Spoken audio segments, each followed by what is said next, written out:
let's look at a math lesson. We're going to talk about complementary and supplementary angles. Our essential question, why do we group and classify angles? Complementary angles. Complementary angles must be a pair of angles, and they have to add to 90 degrees. So some examples, 30 and 60 add up to 90, 45 and 45 add up to 90. Here's a pictorial example where this angle and this angle, add them together and we get 90 degrees. Supplementary angles also have to be a pair. They add up to 180 degrees. And I have numerical examples, and I also have a pictorial example. So I presented some content. Now I want my students to become involved in the lesson. I want them to do something. So in this activity, I want my students to draw a red circle around a set of complementary angles and a blue circle around a set of supplementary angles. And I'm going to ask someone to come up and find a set of complementary angles. Act like you're writing on the board. Just push down. Circle it. Draw a big circle around it. Push hard. There you go. She's never touched the board before. Great. Did good. All right. Let's do a set of supplementary angles. Very good. Thank you. Thank you. Yeah.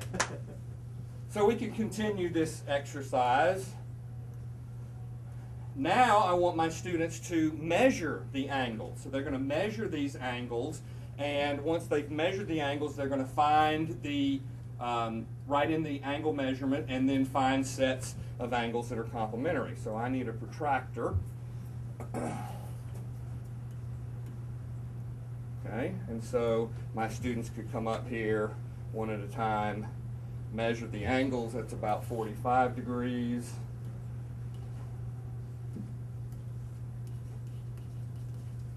Another student could come up, measure another angle. That's 40 degrees. Then, once we've got all the angles measured, students could then start coming up here and highlighting the sets that were complementary. So, you should have a little egg, most of you, not everybody, there weren't enough for the whole room, but most of you should have a little egg. I'm going to ask you this question, give you a second to think about it. So those of you that are already think you're so smart and you're already pushing the button, you can't do it yet till I click the little egg. But I want to know which of these is not complementary. Which of those is not complementary? And all right, we did pretty good.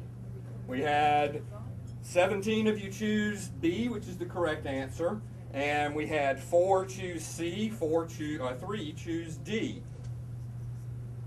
But we can use Active Studio software to create interactivity in other lessons in other ways, and some of these may be some ways that you've seen already. So these are just snippets out of different lessons, just so you can see different ways that I could have kids engaged in the lesson. In this particular activity, students are going to come up to the board, use the highlighter tool, and highlight the nouns in yellow.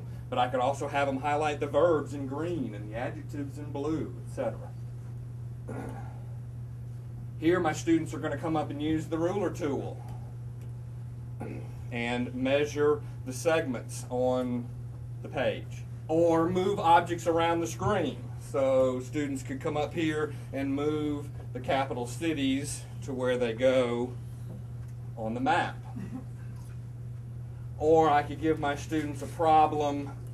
They bought something for $3.47. They paid with $4. What's the change? I get it into a student. Student comes up here and counts the change. That's 48, 49, 50, and then I need 2 quarters.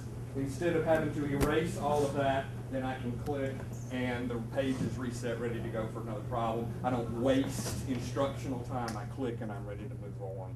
Here's an idea where I could have my board become a station in my classroom. And the students have a printout of this, and at different stations around the room, they are finding the parts of the map. And the last station in the room is to come up here to the board, use the eraser tool, and check their answers. Here's an activity where the students need to move the amphibians into the rectangle. So if it's an amphibian, it goes in the rectangle. If it's not an amphibian, it doesn't go into the rectangle. Or we show them a little magic and do some magic text. Some chemistry here. O is the atomic symbol for what? Oxygen. He is the atomic symbol for? What kind of animal is this right here? And this is a, let's check. Yeah. But what about software? Google SketchUp. How many of you seen Google SketchUp? As a math teacher, this just gave me heart failure. Google SketchUp is a 3D rendering piece of software that is free. I'm going to, first of all, draw a rectangle. Now I'm going to make that rectangle three-dimensional. And now I'm going to move all around so that I can look at every. And I can have it find how tall that is, how wide it is, what's the area of each surface, what's the volume. I could do all of that.